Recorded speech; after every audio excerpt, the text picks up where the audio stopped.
let's get started. Let's take a list of words. Ghost, spaghetti, straight, enough, high, longhand.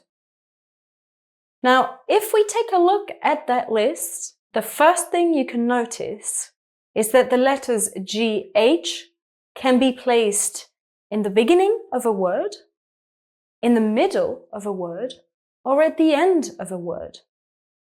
And as you can hear, the sound is different. Now, let's get to it together. Ghost is the first word. Now, what is the sound? What can you hear? What you can hear very clearly is this G sound. Ghost. It's called a hard G. Most of the time, when you have the letters GH at the beginning of a word, it will be pronounced G, a hard G. The second word is spaghetti. Now, the GH is in the middle of the word, and what sound can you hear? Again, you can hear that very hard G sound, spaghetti. So, when GH is in the middle of a word, it is sometimes pronounced G. But then if we take the third word, straight, again, GH is also in the middle of the word, but the sound is different. It's what we call a silent GH, straight. You can't actually hear anything. Okay, so sometimes it's when GH is in the middle of the word, it's silent. Now, our next example is a very interesting case. It's the word enough. And as you can see, GH is at the end of the word. And what can you hear? Can you hear a G sound? Or a silent GH? Well, no, actually, you can hear an F sound. Enough. So sometimes, with some words in English, GH is placed at the end of the word and is pronounced F, like enough. Our next example is the word high. And again, GH is at the end of a word. But the sound is not an F sound this time. It's a silent GH, high. So sometimes GH placed at the end of a word is silent. And our very last example was longhand. Now with longhand, as you know, I'm sure, it's a compound word. So it's an association of two different words. It's a special case. So in this case, the sound is not GH. The two letters are separate because you first have the word long and then you have the word hand. So you can actually hear both sounds in a separate way. Long, hand. Okay? I hope you remember, when GH is at the beginning of a word, most of the time it's a hard G sound, like ghost. When it's in the middle, most of the time it's silent, like straight, but not all the time. We have examples of a hard G sound, like spaghetti. When it's at the end of the word, most of the time it's silent, like high, but not all the time. We have examples of an F sound, like enough. And finally, we have compound nouns, which are a special case. Okay? Well, let's now review other words and find out how this GH sound is pronounced. Let's get started, guys. Please repeat after me. It's very important that you practice. This first category is for the hard G sound. Spaghetti. Aghast. Ghost. Ghetto. ghoul,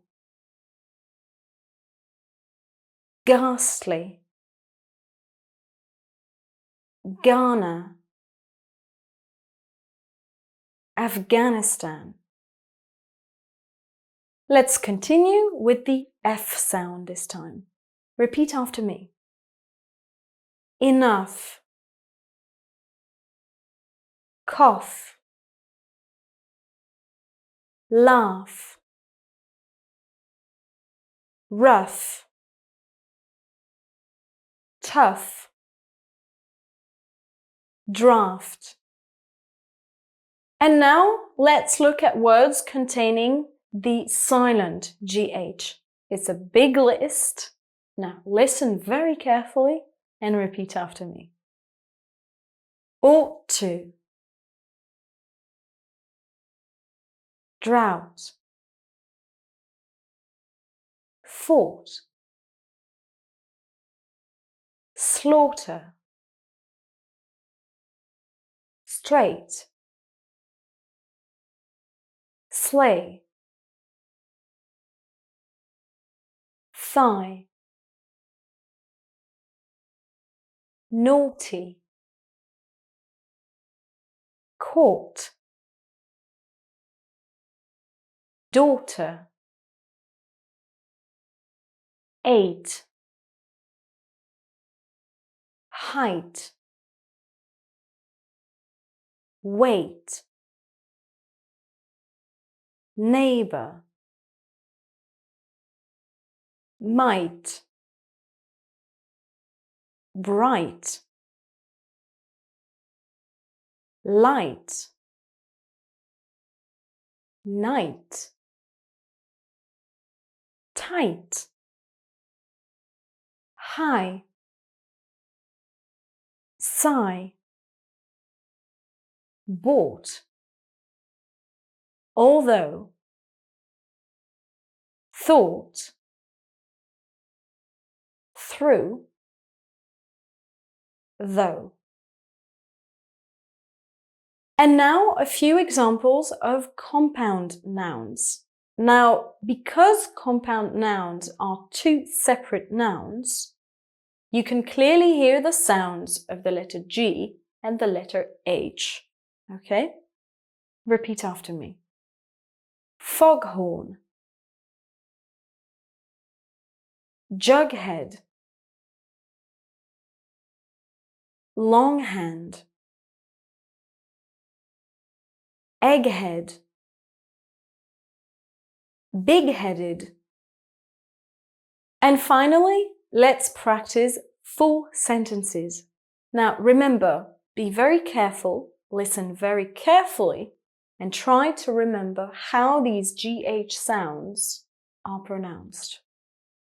Repeat after me. The ghost had a light cough.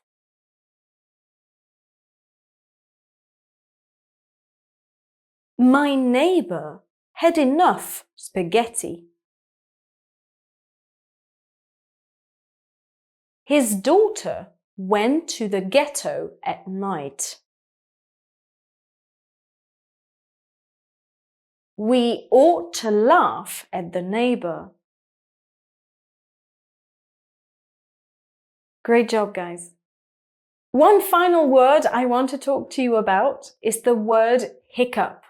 Now, most of the time, the word hiccup is spelled C-U-P, okay, the American spelling, and it's pronounced hiccup.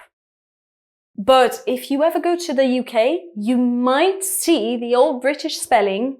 It's spelled with GH, and it's still pronounced hiccup. It's the same pronunciation, it's the P sound. But the spelling is different, so that's an interesting one. Thank you for watching this video. I hope you now have a better sense of how to pronounce these words containing the letters G and H. Don't hesitate to watch this video again, and please keep practicing. Practice makes perfect. Thank you for watching my video, and see you in the next videos.